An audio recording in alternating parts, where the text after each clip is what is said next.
ওকে, আজকে এটা হচ্ছে আমাদের lecture 1, transmission and distribution of electric power, chapter 7, supply system.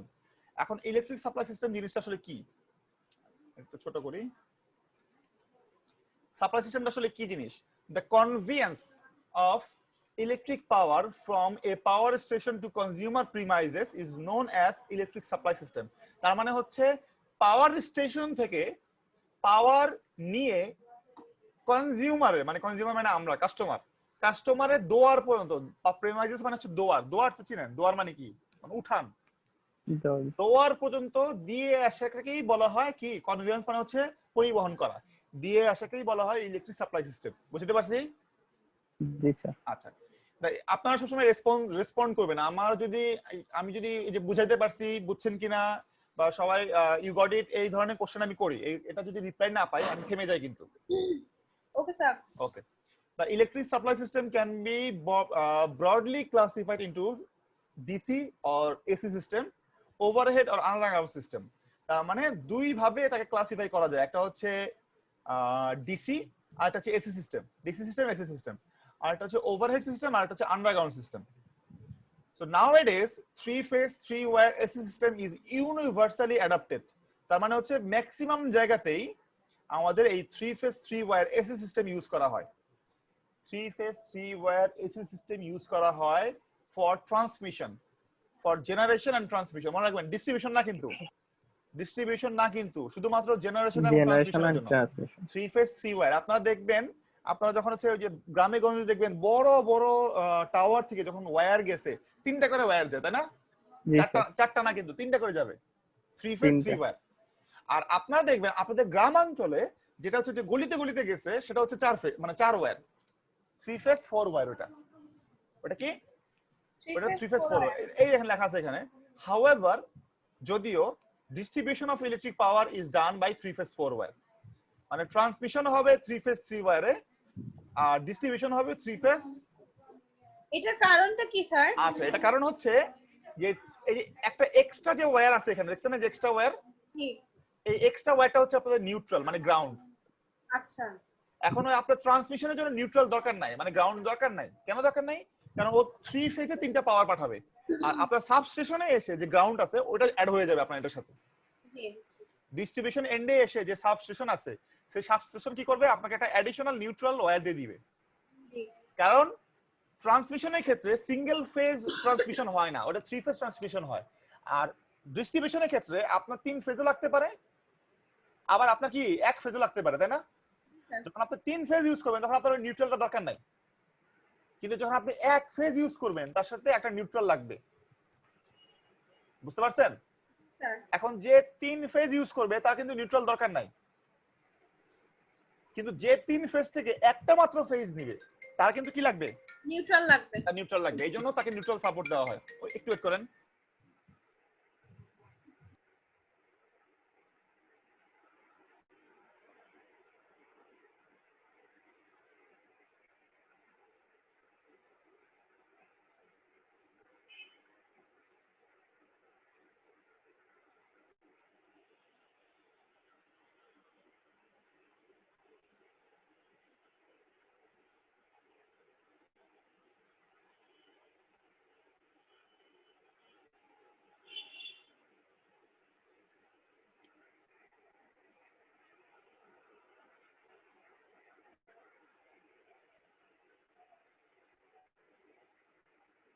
ওকে, আজকে কিসের খেলা?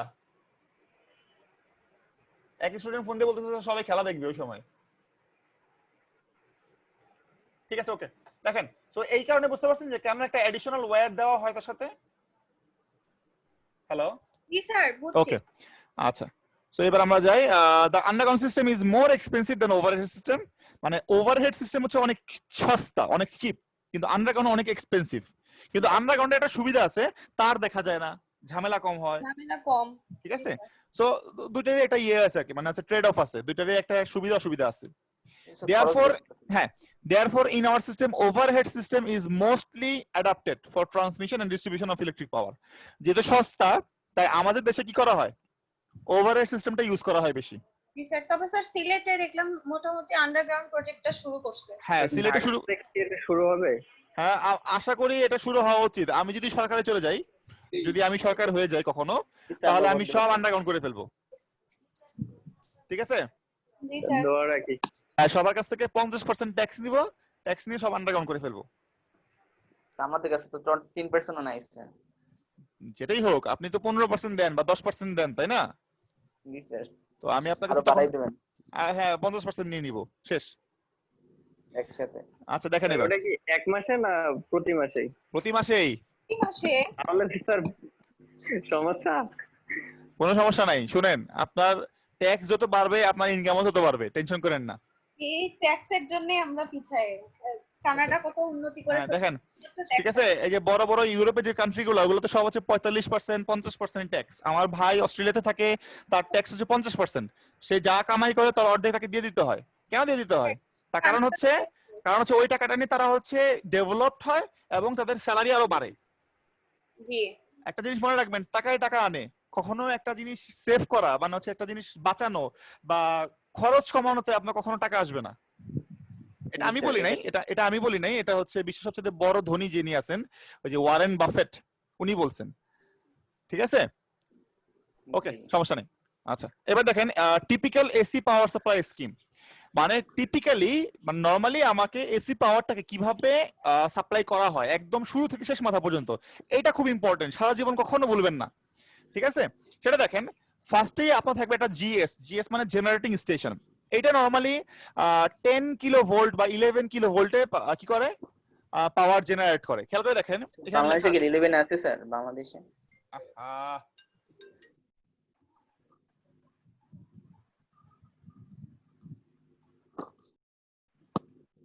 মশুর তুই আসছিস? মশুর তুই বেশি বেশি করে খরচ করিস। ওই খাই ওই এই জন্য কথা কইতে পারে। হ্যালো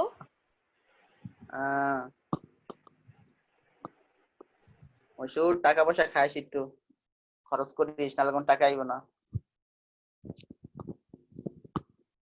ওকে, এখন আবার এটা শুনে বেশি খরচ করেন না, ঠিক আছে?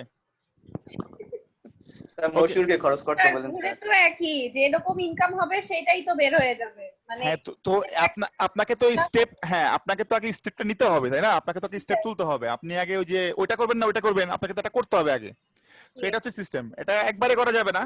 একবারেই যদি মনে করেন যে আমি আপনাকে বলে দেই এই কালকে থেকে সবাই 50% দিবেন, হবে না। ঠিক আছে, আগে তো ইনকাম করতে হবে স্যার। আগে এটা হবে না। সো আপনাকে ওই ইনকামটা বাড়াইতে হবে, ট্যাক্সও বাড়াইতে হবে ইভেন্চুয়ালি, এবং আপনাকে দেখতে হবে যাতে আপনি যে টাকাটা নিচ্ছেন আপনি এই টাকাটা যাতে ইউজ করতে পারেন। এটা যাতে হচ্ছে ওই যে 5,000 টাকার বদনা কিনবো, 70,000 টাকার পর্দা কিনবো, এটা কিনলে হবে না।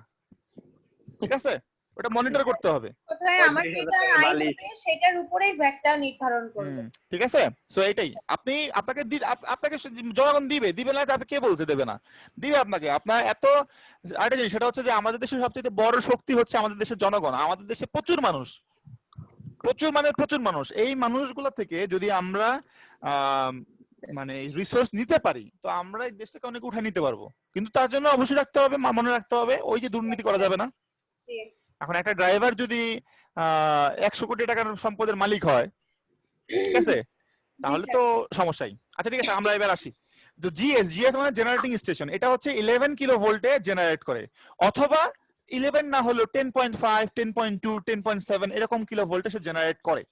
আমাদের দেশে আছে, আমাদের দেশে আপনাদেরকে যখন হচ্ছে যদি আপনাদের কপালে নসিব হয়, যদি ওর মধ্যে করোনা ভালো হয়ে যায়, আপনাদেরকে হয়তোবা না, আপনাদেরকে একটা পাওয়ার স্টেশনে নিয়ে যাওয়া হবে। এটা বাধ্যতামূলক, আমাদের সব ব্যাচকে নিয়ে যেতে হয়, এটা 11 বা 12 সেমিস্টারে। তখন আপনারা দেখবেন যে আপনাদের যে জেনারেটিং স্টেশন মানে জেনারেটর গুলো যেগুলো আছে, ওইটা 11 বা 10.5 কিলো ভোল্ট কি করে, পাওয়ার জেনারেট করে। বুঝতে পারছি? এখন ধরে নেই ওটা 11, ওই 11টাকে আপনাকে স্টেপ আপ করতে হবে। কেন স্টেপ আপ করতে হবে এটা আমরা এই যে পরে পড়বো। ওটাকে স্টেপ আপ করে ওইটাকে আপনাকে ভোল্টেজ বাড়াতে হবে। কত সেটা? 132 কিলো ভোল্ট। ঠিক আছে, এটা 132 না হয়ে এটা 250ও হইতে পারে, এটা 480ও হইতে পারে কিলো ভোল্ট, অনেক। এটা নির্ভর করবে কিসের উপর? এটা নির্ভর করবে আপনি আপনার এই যে নাম কি এটা, এই যে ট্রান্সফর্মার যেটা আছে, ট্রান্সফর্মার কত টাকা খরচ করতে চান, ট্রান্সফর্মার কত টাকা দামি কিনতে চান তার উপর, অথবা আপনার এই যে ট্রান্সমিশন ভোল্টেজ আপনি কততে ট্রান্সমিট করতে চান তার উপর। এবং এই যে ট্রান্সমিশন লাইন যেগুলো আছে এই লাইনগুলোকে ধরার জন্য যে টাওয়ার গুলো আছে সেই টাওয়ার গুলোর মধ্যে আপনাকে যে ইনসুলেটর ব্যবহার করতে হবে সেটা কতটা পাওয়ারফুল তার উপর। বুঝতে পারছি? যত বেশি ভোল্টেজ বাড়াবেন তত সুবিধা বাড়বে, আবার তত খরচও বাড়বে। সুতরাং আপনি সুবিধা বেশি নেবেন না খরচ বেশি নেবেন, এটার উপর একটা ব্যালেন্স করতে হবে আপনাকে। মনে রাখবেন আপনার পাওয়ার সাপ্লাই সিস্টেমে পুরোটাই হচ্ছে ইকোনমিক্যাল একটা ব্যাপার, এটা ইলেকট্রিক্যাল ব্যাপার না, এটা ইকোনমিক্যাল চয়েস, ইকোনমিক্যাল ব্যাপার। ওকে, এটাকে স্টেপ আপ করতে হবে। কেন স্টেপ আপ করতে হবে পরে এক্সপ্লেন করতেছি। পরে স্টেপ আপ করে আপনি তাকে পাঠিয়ে দিবেন দূরবর্তী কোনো জায়গায় যাওয়ার জন্য, এটাকে বলা হয় প্রাইমারি ট্রান্সমিশন। এই 132 কিলো ভোল্টটাই চলে যাবে বড় বড় তার দিয়ে দূরবর্তী কোনো একটা রিসিভিং স্টেশনে। এই যে রিসিভিং স্টেশন, এই রিসিভিং স্টেশন ওই ভোল্টেজটাকে 132 থেকে 33 কিলো ভোল্টে স্টেপ ডাউন করবে। স্টেপ ডাউন করে দেশের 3 প্রান্তে পাঠিয়ে দিবে, এই এক প্রান্ত, এই এক প্রান্ত, এই এক প্রান্ত। বুঝতে পারছি? মানে 3 প্রান্ত মানে হচ্ছে 3-4 প্রান্তে পাঠিয়ে দিবে আর কি, মাল্টিপল জায়গায় পাঠিয়ে দিবে। আচ্ছা, তো আমরা একটাকে নিয়ে আমরা একটাকে নিয়ে হিসাব করি। এই যে পাঠিয়ে দিলাম এটাকে বলা হয় সেকেন্ডারি ট্রান্সমিশন। মানে জেনারেটিং স্টেশন থেকে যেটা পাঠাবো সেটা হচ্ছে প্রাইমারি ট্রান্সমিশন, আর রিসিভিং স্টেশন থেকে যেটাকে পাঠাবো সেটাকে নাম কি? Secondary transmission. ওকে, এইবার এই সেকেন্ডারি ট্রান্সমিশন হচ্ছে 33 কিলো ভোল্ট। এইটা এসে পৌঁছাবে আপনি যেই এরিয়াতে পাওয়ার সাপ্লাই দিবেন তার আগে যে সাবস্টেশন আছে সেখানে। যেমন আমাদের হাতির ঝিলে একটা আছে, দেখছেন না? হাতির ঝিল কে কে গেছেন? হ্যালো, আচ্ছা, হাতির ঝিলে যে একটা সাবস্টেশন আছে জানেন? হ্যাঁ স্যার, ভিতরে যে একটা আছে। না না, ভেতরে না, ভিতরে না, হাতির ঝিলের একদম হচ্ছে যে মগবাজার বা হচ্ছে যে এফডিসি সাইটটা যেটা, ওইখানে একটা সাবস্টেশন আছে। ওইটা হচ্ছে আপনার এরকম 33 কিলো ভোল্টকে 11 কিলো ভোল্টে মানে কনভার্ট করে, মানে স্টেপ ডাউন করে এটা। আর এই যে তারগুলা কোথেকে আসতেছে? ওই যে দেখবেন আপনি যে রামপুরা থেকে হাতিঝিলের মধ্যে দিয়ে আসতেছে, তাই না? বড় বড় তার যেগুলো আছে। সো এটা হচ্ছে আপনার দেখাই, আপনাদেরকে ছবি দেখাই, ওয়েট করেন। Image let me show you, আপনি দেখাতে দেন দেখি। আচ্ছা, দেখতে পাচ্ছেন? জি স্যার। এই যে তারগুলো দেখতে পাচ্ছেন? জি স্যার। এই যে এগুলো হচ্ছে আপনার বেসিক্যালি যে হাতিঝিলের মধ্যে দিয়ে এগুলোকে বলা হয় আপনার ওই যে ট্রান্সমিশন। আরো দেখাই, এই যে খেয়াল করে দেখেন, দেখা যাচ্ছে না? জি স্যার। এগুলো হচ্ছে আপনার সেই সেকেন্ডারি ট্রান্সমিশন। না, হ্যাঁ, সেকেন্ডারি ট্রান্সমিশন। সেকেন্ডারি ট্রান্সমিশন থেকে এসে কি হবে? এসে আপনার হচ্ছে সাবস্টেশনে ঢুকতেছে। সাবস্টেশনে কোন সাইডে? এই সাইডটা হচ্ছে রামপুরার সাইড, মানে এই যে ডাউন সাইডটা, আর বাম সাইড হচ্ছে সাবস্টেশনের সাইড। সো রামপুরা থেকে এই বড় বড় টাওয়ারে করে 33 কিলো ভোল্ট লাইনগুলো এসে কোথায় আসতেছে? এসে ঢুকতেছে মানে আপনার যে হাতিঝিলের ওই মাথায় যে আপনার যে সাবস্টেশন আছে সেখানে। তারপর এইটা 33 থেকে 11 এ কনভার্ট হবে, বুঝতে পারছেন? তারপর এই একটা যাবে মনে করেন 7 রাস্তা, একটা যাবে আপনার মনে করেন যে বসুন্ধরা সিটির দিকে, একটা যাবে মগবাজারের দিকে। ক্লিয়ার? এটাকে বলা হয় প্রাইমারি ডিস্ট্রিবিউশন। ডিস্ট্রিবিউট করে দিলাম 11 kilo volt, 11 kilo volt, 11 kilo volt. আচ্ছা, এইবার মনে করেন যে এই সাইডটা আপনার বসুন্ধরার পেছনে একটা গলিতে আসছে। এই সাইডটা কি হচ্ছে? বসুন্ধরার পেছনে একটা গলিতে ঢুকছে। গলির মুখেই যে ট্রান্সমিশনটা থাকে, মানে ট্রান্সমিশন বলতেছি, ট্রান্সফরমারটা থাকে, সেই ট্রান্সফরমারটা আপনার 11 কিলো ভোল্টকে 400 ভোল্ট মানে 0.4 কিলো ভোল্ট 0.4 কিলো ভোল্টে কনভার্ট করবে। 0.4 কিলো ভোল্ট, এটা কিন্তু 3 ফেজের ভোল্টেজ, মনে রাখেন। কোন ভোল্ট, কোন ফেজের? 3 ফেজের। এটাকে যদি আপনি √3 দিয়ে ভাগ দেন তাহলে কত আসে? 220 বা 230 কিছু একটা আসবে, সিঙ্গেল ফেজ। ঠিক আছে, √3 দিয়ে ভাগ দিলে কি হবে? সিঙ্গেল ফেজ হয়ে যাবে, তাই না? √3 দিয়ে ভাগ দিলে কি হবে? সিঙ্গেল ফেজ হয়ে যাবে, 220 বা 230 ভোল্টে চলে আসবে। তো এই যে 220 বা 230 ভোল্ট, এটাকে আপনি হচ্ছে বাসা বাড়িতে ইউজ করতে পারবেন। এই দেখেন, এই যে ট্রান্সমিশন, এটাকে বলা হয়তো মানে এই যে ট্রান্সফরমারের আগে বিভিন্ন গলিতে গলিতে যে পাঠাচ্ছে, এটাকে বলা হয় প্রাইমারি ডিস্ট্রিবিউশন। আর গলির মুখে ট্রান্সমিশন মানে ট্রান্সফরমার থেকে ওইটা যে 400 ভোল্টে কনভার্ট হলো, ওইটাকে যে আমি বাড়িতে বাড়িতে দিয়ে আসতেছি, এটাকে বলা হয় সেকেন্ডারি ডিস্ট্রিবিউশন। বুঝতে পারছেন? স্যার। আচ্ছা, ঠিক আছে।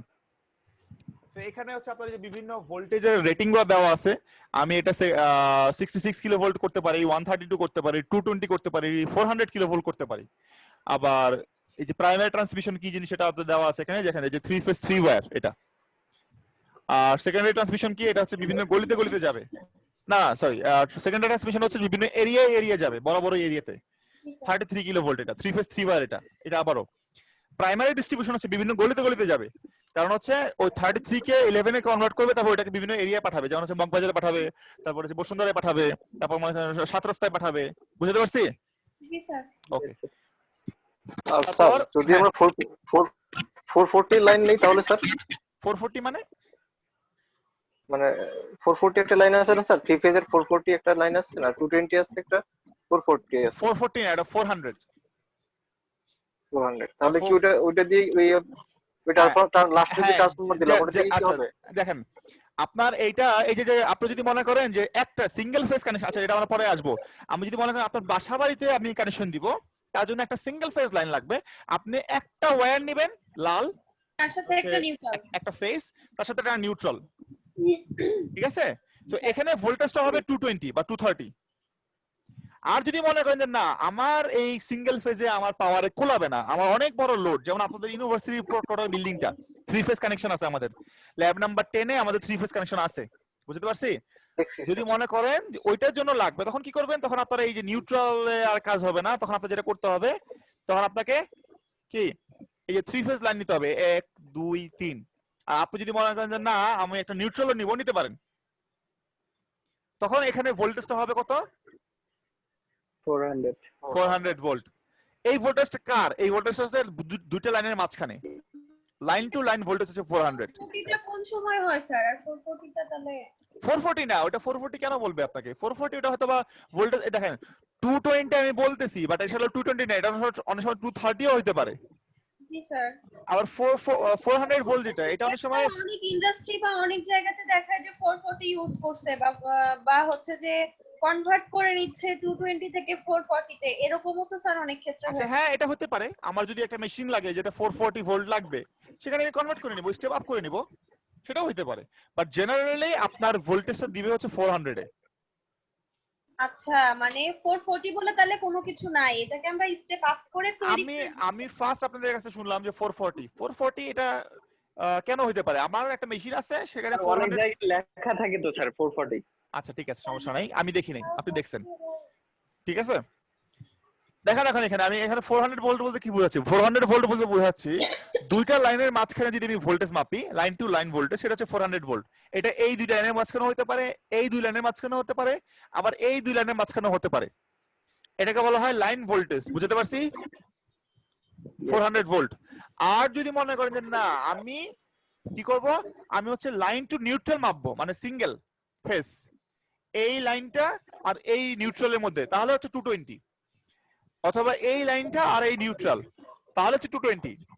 অথবা এই লাইনটা সাথে নিউট্রাল, তাহলেও 220। বুঝতে পারছি আপনাদেরকে? জি sir. Okay.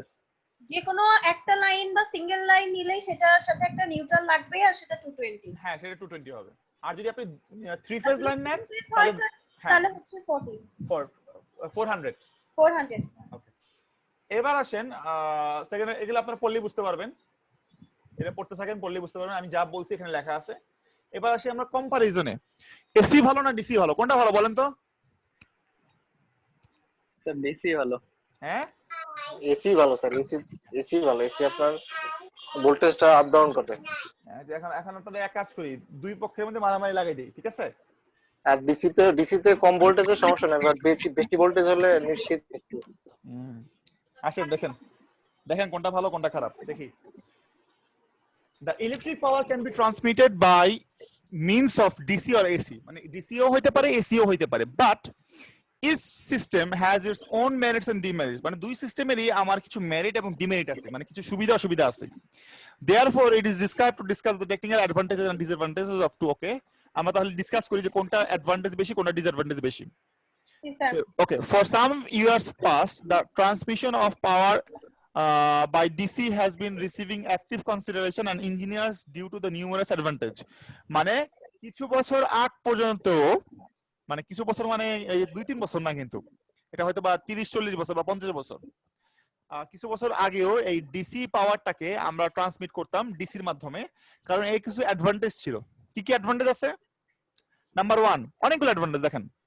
Number 1, it requires only 2 wire, মাত্র দুইটা লাগবে ওয়্যার, প্লাস আর মাইনাস, তাই না? জি স্যার। ওকে, দুইটা কন্ডাক্টর। আর এসিতে কয়টা লাগবে? তিনটা, মিনিমাম তিনটা। It has no inductance, no capacitance, no phase displacement, no surge problem. কারণ ইন্ডাকটেন্স কোনো সমস্যা করে না ডিসির ক্ষেত্রে, কারণ ফ্রিকোয়েন্সি জিরো তাই। ক্যাপাসিটেন্স করবে না, কোনো ফেজ ডিসপ্লেসমেন্ট নাই। যে এ থেকে বি এর মধ্যে ফেজ হচ্ছে আপনার যে 120 ডিগ্রি ফেজ ডিফারেন্স থাকবে না। থাকবে কি? না স্যার। থাকবে না।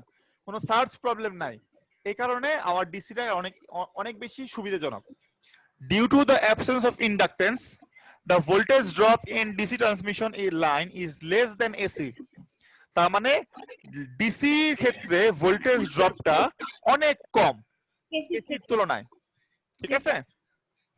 For this reason, DC transmission has better voltage regulation. তার মানে হচ্ছে আপনি যা ভোল্টেজ পাঠাচ্ছেন তার ম্যাক্সিমামটাই আমার ইউজার পাচ্ছে, জি স্যার। আর এসির বেলায় সবচেয়ে কম পাচ্ছে, ঠিক আছে? অনেক ভোল্টেজ আমার লাইনে নষ্ট হচ্ছে। আচ্ছা, আরেকটা ইম্পর্টেন্ট জিনিস সেটা হচ্ছে কি, সেটা হচ্ছে there is no skin effect। মনে রাখবেন, এটা নিয়ে আমরা আরো বিশদ আলোচনা করব। স্কিন ইফেক্ট মানে কি?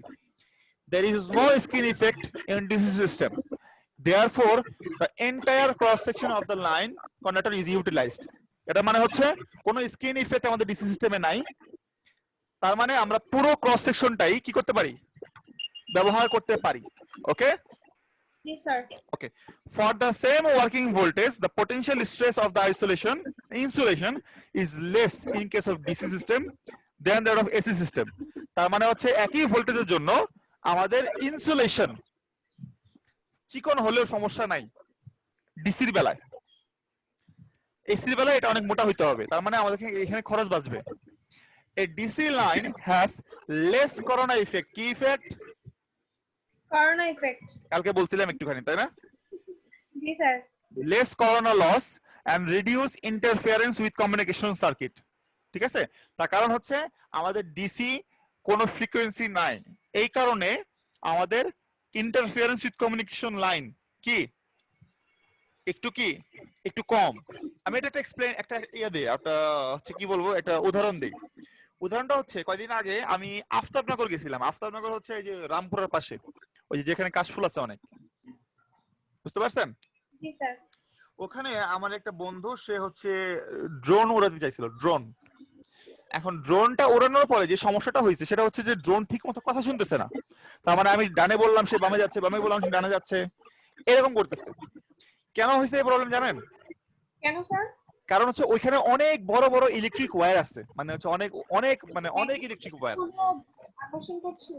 হ্যাঁ, ওই ইলেকট্রিক ওয়্যারগুলোর জন্য আমার হচ্ছে কি, আমি যে রিমোট দিয়ে যে চেঞ্জ করতেছি, ঠিক আছে, আমি যে রিমোট দিয়ে আমার ড্রোনটাকে কন্ট্রোল করতেছি, ওই সিগন্যালটার মধ্যে সমস্যা হইতেছিল। জি জি। বুঝতে পারছেন? জি স্যার। এটাকে বলা হয় interference with communication line.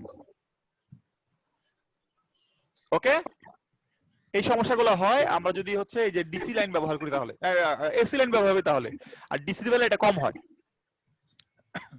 High voltage DC transmission is free from dielectric loss practically in case of cables. In case of cables, DC যদি আমি ব্যবহার করি আমার dielectric loss অনেক কম হবে। In DC transmission there is no stability problem and synchronizing difficulties. Stability problem মানে কি? Stability problem মানে হচ্ছে আমার যদি কোনো কারণে তিনটা ফেজের মধ্যে ভোল্টেজের যে অ্যাঙ্গেল আছে, অ্যাঙ্গেলগুলোকে যদি আমি ঠিক মতো স্টেবল করতে না পারি, তাহলে একটা স্টেবিলিটি প্রবলেম হবে। আর আমাদেরকে ফ্রিকোয়েন্সিকে সিনক্রোনাইজ করতে হয়, আমাদের ফেজগুলোকে সিনক্রোনাইজ করতে হয়। আচ্ছা, ফেজ এ থেকে ফেজ বি এর মাঝখানে গ্যাপ হবে 120 ডিগ্রি, ফেজ বি থেকে ফেজ সি এর গ্যাপ হবে 120 ডিগ্রি, ফেজ এ থেকে ফেজ সি এর গ্যাপ হবে 240 ডিগ্রি। এইরকম করে সিনক্রোনাইজ করে, এবং ফ্রিকোয়েন্সি হবে 50 হার্জ। এই যে সিনক্রোনাইজ করে আমাকে পাওয়ারটাকে পাঠাইতে হবে, না হলে বিপদ হবে। সো এই প্রবলেমটা আমাদের ডিসি ট্রান্সফরমেশনে নাই। কেন নাই? অ্যাঙ্গেলে নাই, ফ্রিকোয়েন্সি নাই। বুঝতে পারছি? হ্যাঁ, জি স্যার অ্যাঙ্গেল নাই ফ্রিকোয়েন্সি নাই তো এখানে প্রবলেম হওয়ার কথা হ্যাঁ না প্রবলেমও নাই। আচ্ছা, সো এটা অনেক সুবিধা। এবার আসে অসুবিধায়। অসুবিধা দেখেন, the electric power can be generated at high DC voltage due to communication problem, না কমিউটেশন প্রবলেম। কমিউটেশন মানে কি, ওই যে আপনাদের যে ডিসির যে আপনার ওটা কি বলে, ব্রাশ জেনারেটরের মধ্যে যে ব্রাশ কমিউটেটর থাকে না, কমিউটেটর, সেটার জন্য আমাদের এই ইলেকট্রিক পাওয়ারকে হাই ভোল্টেজে তৈরি করা সম্ভব হয় না। যতটা হাই এসির বেলায় সম্ভব ততটা হাই ডিসির বেলায় সম্ভব না। আর আরেকটা বড় জিনিস হচ্ছে DC voltage can not be stepped up for transmission. কোন স্টেপ আপ ট্রান্সফরমার ইউজ করা যাবে না। কেন যাবে না? কোন ট্রান্সফরমার কেন ব্যবহার করতে পারবো না বলেন?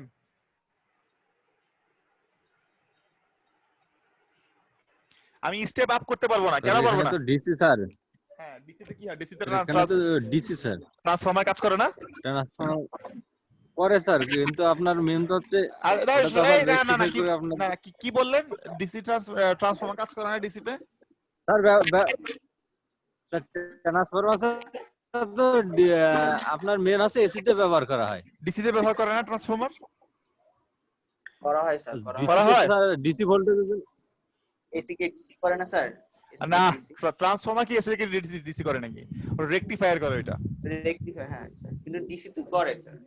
ট্রান্সফরমার ডিসিতে ইউজ করা হয় না।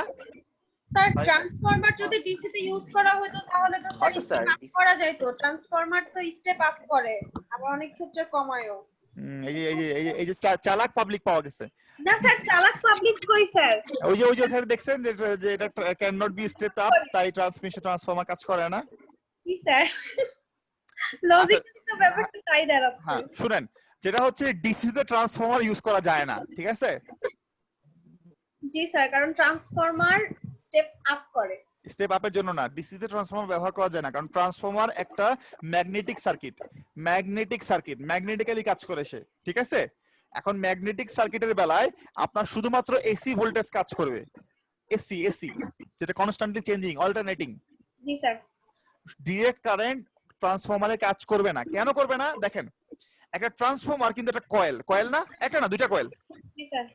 জি স্যার দুইটা কয়েল কয়েল না? মাঝখানে যে ঘর্ষণ বা যে এটা না হবে। আসলে দেখেন, কয়েল, এই কয়েল কিন্তু আবার আরো একটা জিনিসের মধ্যে পাওয়া যায়, সেটা কি ইন্ডাক্টর। জি স্যার। এই ইন্ডাক্টর আর ট্রান্সফরমার দুটো জিনিস একই। এই ইন্ডাক্টরের বেলায় আমাদের ডিসির মধ্যে দিলে কি হয় বলেন তো? ডিসি যদি দেই এখানে কি হবে? এইটা একটা ফ্ল্যাট ওয়্যার হিসেবে কাজ করবে, তাই না? এটা কি হিসেবে কাজ করবে? স্যার টয়ার হিসাবে। এটা ফ্ল্যাট ওয়্যার হিসেবে কাজ করবে। তার কারণ হচ্ছে তার রিঅ্যাকট্যান্স এবং তার রেজিস্ট্যান্স দুটো কি হয়ে যাবে? জিরো হয়ে যাবে। জিরো হয়ে যাবে। এই একই জিনিস আমার ট্রান্সফরমারের বেলায়ও হবে। এখানে সে একটা কয়েল হিসেবে দেখবে, কয়েলটার মধ্যে যে রিঅ্যাকট্যান্স আছে এটা কি হয়ে যাবে? এটা জিরো হয়ে যাবে। আলটিমেটলি এইটা আর কোনো কাজে আসবে না ডিসির বেলায়। এই কারণে কোনো কি করা যাবে না, কোনো ট্রান্সফরমার ডিসিতে ব্যবহার করা যায় না। ডিসি কোনো স্টেপ আপ ট্রান্সফরমার দিয়ে ট্রান্সফর্ম আপ করা যাবে না, স্টেপ আপ করা যাবে না।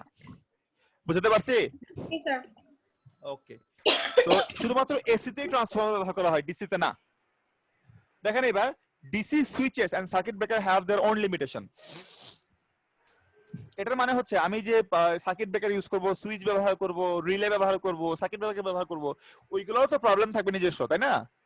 ডিসির বেলায় নতুন প্রবলেম, এসির বেলা যে প্রবলেমগুলো ছিল সেটা ডিসির বেলা নতুন নতুন প্রবলেম আসবে। সো এটা ডিসঅ্যাডভান্টেজ অবশ্যই। আমি যদি এখন এসি থেকে ডিসি করে ফেলতে চাই, আমার ওই সুইচগুলোকে পরিবর্তন করতে হবে। সো আলটিমেটলি এটা একটা ডিসঅ্যাডভান্টেজ। এবার আসেন যে এসি ট্রান্সমিশন। আচ্ছা, আজান দিচ্ছে, আমি 1 মিনিট ওয়েট করি। Okay sir.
Okay. AC transmission. Nowadays, electrical energy is almost exclusively generated, transmitted, and distributed in forms of AC. বর্তমানে ইলেকট্রিক্যাল এনার্জিটা মোস্টলি মানে মেইনলি এসিতেই ট্রান্সমিট করা হয়, জেনারেট করা হয়, ডিস্ট্রিবিউট করা হয়। অ্যাডভান্টেজ গুলো কি?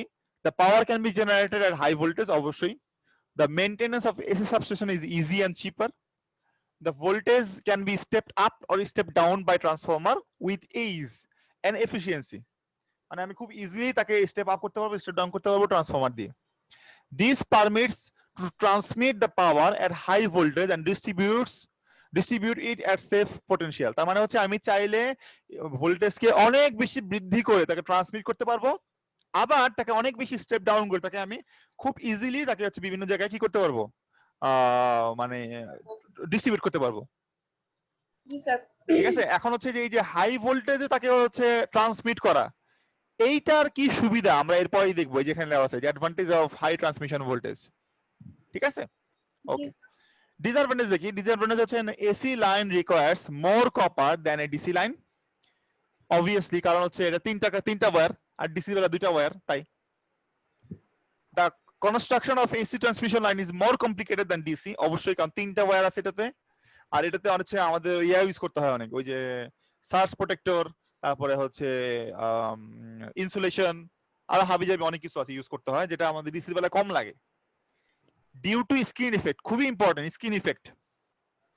ডিউ স্যার টু ইফেক্টটা ওইটার ক্ষেত্রেও বলতে চাইলেন স্যার, ডিসি ক্ষেত্রে? আচ্ছা, তাহলে আমি এখন বলে দিচ্ছি, দেখেন। ডিসি বেলায় বলি না, ডিসিতে বলছি, ডিসিতে কোনো স্ক্রিন ইফেক্ট নাই, এসিতে আছে। স্ক্রিন ইফেক্ট কি জিনিস সেটা দেখেন।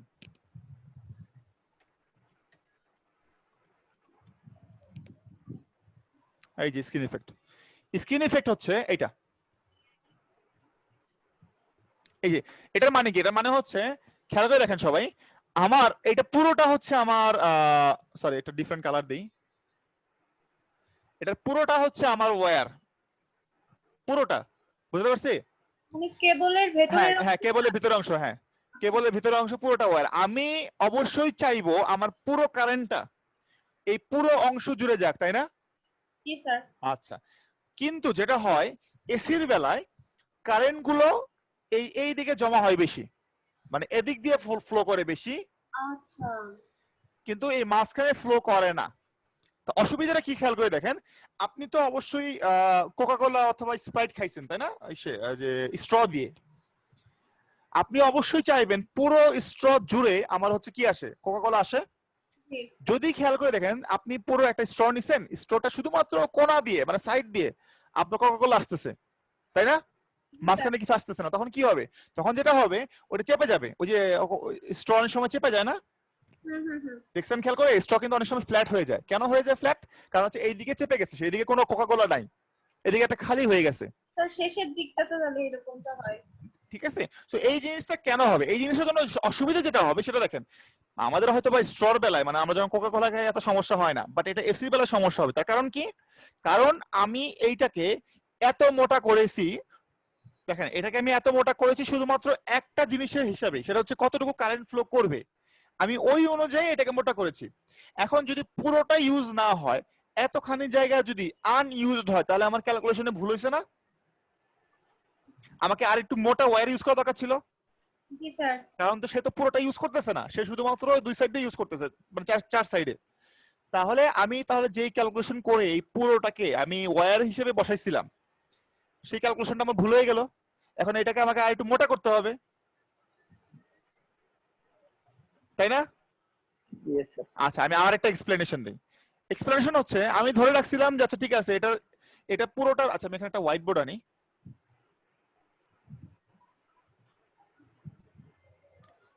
আমি হিসাব করেছিলাম যে আমার এখানে মানে পুরোটার এরিয়া হচ্ছে মনে করেন 10 মিটার স্কোয়ার, এত বড় হয় না, আরো কম হয়। আচ্ছা 10 সেন্টিমিটার স্কোয়ার ধরেন, 10 সেন্টিমিটার স্কোয়ার ধরেছিলাম আমি পুরোটা। তাহলে আমার মানে আমাদের রেজিস্ট্যান্স কত হবে? রো এল বাই এ, তাই না? তাই না? আমার রোটা ফিক্সড, আমার এলটা ফিক্সড, আমার এ হচ্ছে 10। ঠিক আছে, আমি ধরে নিলাম আমার ওহম মানে রেজিস্ট্যান্স আসছে কত? 100 ওহম। মানে আমি যদি এখানে 10 বসাই, তাহলে আমার রেজিস্ট্যান্স আসতেছে 100 ওহম। কিন্তু আমার তো কারেন্ট পুরোটা ইউজ করতেছে না, আমার কারেন্ট এইটুকু বাদ দিয়ে দিতেছে, তাই না? এইটুকু ইউজ করতেছে না, করতেছে কি? না স্যার। এইটুকু যদি ইউজ না করে তাহলে আমার ইফেক্টিভ মানে আমার অ্যাকচুয়াল এ কত হচ্ছে? তাহলে তাহলে ধরে নিই আমার অ্যাকচুয়াল এ হচ্ছে 7 সেন্টিমিটার স্কয়ার, বুঝতে পারছি? জি কত স্যার। হলো? 7। ধরে নিই আমার রো ধরে নিই ধরে নিই আমার রো ছিল হচ্ছে 10, আমার লেন্থ ছিল হচ্ছে 100, ঠিক আছে? আর আমি এতে বসাইছিলাম কত? 10 বসানোর কারণে আমার ওহম রেজিস্ট্যান্স ছিল 100 ওহম। কিন্তু আসলে যেহেতু আমার কারেন্ট এই মাঝখানের অংশটা ইউজ করতেছে না, তাহলে ওইটুকু বাদ যাবে। ওইটুকু বাদ গেলে এই এরিয়াটুকু কত হবে? এই এরিয়াটুকু 10 হবে না 10 এর চেয়ে কম হবে? 10-এর চেয়ে তো কমই হওয়ার কথা হ্যাঁ, স্যার। কমই হবে, কারণ হচ্ছে মাঝখানে একটা অংশ বাদ গেছে, তাহলে 10 এর চেয়ে কম হবে। ধরলাম 7। তো স্যার এখানে একটা জিনিস প্রশ্ন আছে, সেটা হচ্ছে যে আপনি যেটা বললেন যে কেবলটাকে যদি আমি বড় করি তাহলে আমার এই সাইডের জায়গাগুলোতে আমি আরো বেশি কারেন্ট। আচ্ছা আচ্ছা আচ্ছা, আপনার আপনার কথা আমি পরে আসতেছি। আমি আগে এই জিনিসটা দিয়ে নেই। আমি যেহেতু এটা কমে গেছে, তাহলে কি হচ্ছে আমার এখানে 7 বসাবো। এখন আমি এখন 7 বসাই, যদি আমি 7 বসাই, দেখেন তো আমার ইয়ে কত আসে, মানে রেজিস্ট্যান্স কত আসে হিসাব করে দেখেন।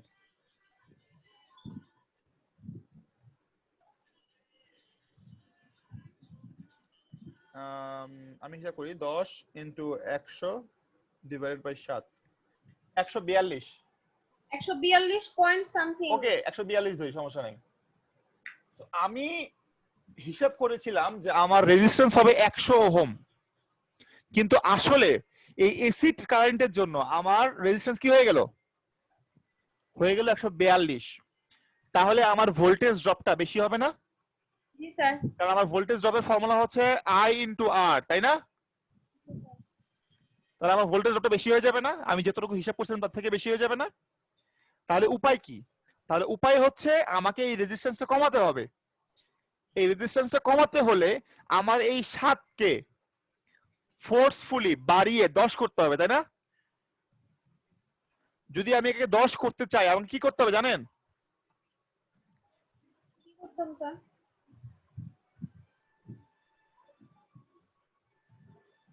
এবার বুঝছেন কি করতে হবে? কেবল বড় করে দিতে হবে। হ্যাঁ, কেবলটা বড় করে দিতে হবে একটু। কেবলটা বড় করে দিলে এই যে একটা এডিশনাল যে অংশ পাওয়া গেল, এই যে এডিশনাল অংশ, স্যার। এই এডিশনাল অংশ সাথে সাথে যোগ হবে। মনে করেন 3 যোগ হলো, যোগ হয়ে কত হলো? 10 হয়ে গেল। মানে ইফেক্টিভ হয়ে গেল 10। তখন এই 10 যদি আবার এখানে বসে, আবার আমাদের 100 আসবে। কিন্তু এইটা করতে গিয়ে আমাকে কেবলটা মোটা করতে হলো না? স্যার। কেবলটাকে যদি মোটা করতে হয় তাহলে আমার খরচ বেশি হবে না? জি। আমার ওয়েট বেড়ে যাবে না?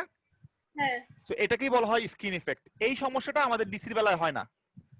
বুঝতে পারছি স্কিন ইফেক্ট কি জিনিস? জি স্যার। আচ্ছা, তো বুঝতে পারছেন। The effective resistance of the line increase. এই যে বললাম যে আপনার রেজিস্ট্যান্সটা বেড়ে যায়। আপনার যদি স্কিন ইফেক্ট হয়, আপনার রেজিস্ট্যান্সটা কি হবে? বেড়ে যাবে। বেড়ে যাবে। আমি প্রমাণ করে দিলাম কিন্তু আপনাদেরকে already. an AC line has capacitance। আপনার এসি লাইনে ক্যাপাসিট্যান্স ইন্ডাকটেন্স আছে, এই কারণে কি হবে? আপনার অনেক কন্টিনিউয়াস লস হবে ক্যাপাসিটরের জন্য। ডিসি লাইনে কোনো ক্যাপাসিটর বা ইন্ডাকটেন্স নাই, এই জন্য ওর কোনো কি হবে না, চার্জিং কারেন্ট ডিসচার্জিং কারেন্টের জন্য কোনো লাইন কোনো লস হবে না। বুঝতে পারছি? জি স্যার। ওকে, তো আমরা আজকে এখানে অফ যাই, আমার আরেকটা ক্লাস শুরু হবে এখন। Okay sir. স্যার ঠিক আছে। তাহলে নেক্সট ক্লাস আবার কবে স্যার? কালকে? আমি না কালকে কিনা আমি জানি না, আমি একটা টাইম দিয়ে দিব আপনাদেরকে। ওকে, শুধু এই উইকটা একটু কষ্ট করেন, এই উইকটা একটু কষ্ট করলে পরে আমরা আবার আগের মতো করে ইয়া করব, স্মুথলি চলবো। তবে স্যার আমাদের তো এক্সাম 2 তারিখ থেকে শুরু। আচ্ছা, যদি আমার এক্সাম 2 তারিখে হয়, আমার এক্সাম আমি এক্সাম 2 তারিখে না স্যার, রুটিন দিয়ে দিছে। আমার এক্সাম কত তারিখে? স্যার এক্সাম হলো ও তো 6 কি 8 আচ্ছা, আপনাদের 2 তারিখ কি বার? শুক্রবার। শুক্রবার। 2 তারিখে আপনারা পরীক্ষা দিয়ে, আপনাদের পরীক্ষাটা কখন হবে? টাইম ওইখানে 11টার দিকে স্যার, 10টা 11টার দিকে। আচ্ছা ঠিক আছে, আপনারা পরীক্ষা দিয়ে বিকেলে ক্লাস করতে পারবেন না আমার একটু? স্যার যদি সকালের দিকে নেয় তাহলে তো স্যার পারবো, আর যদি স্যার এখন বলে যে আমি বিকেলে দিয়ে পরীক্ষা নেবো তাহলে আমরা রাতে নিব, সমস্যা কি? আচ্ছা মানে এক্সাম যখনই হোক স্যার আমরা আপনাকে জানিয়ে দিব তাহলে। হ্যাঁ আমাকে জানাই দেন, ঠিক আছে? আমি এক্সাম উইকেও হয়তো বা আপনাদেরকে একটু হালকা পাতলা ইয়ে করব, আর মিড টার্ম ইজি হবে, টেনশনের কিছু নাই। ওকে জি স্যার। ওকে ঠিক আছে, ক্লাস শেষ। স্যার অ্যাটেন্ডেন্স যে সিআর আছেন, সিআর প্রত্যেকদিন আমাকে অ্যাটেন্ডেন্স দিবেন। আপনার কয়জন আছেন দেখি আমি? সিআর যেটা আপনারা আছেন 15 জন, মানে 14 জন স্যার। 14 জন আছেন।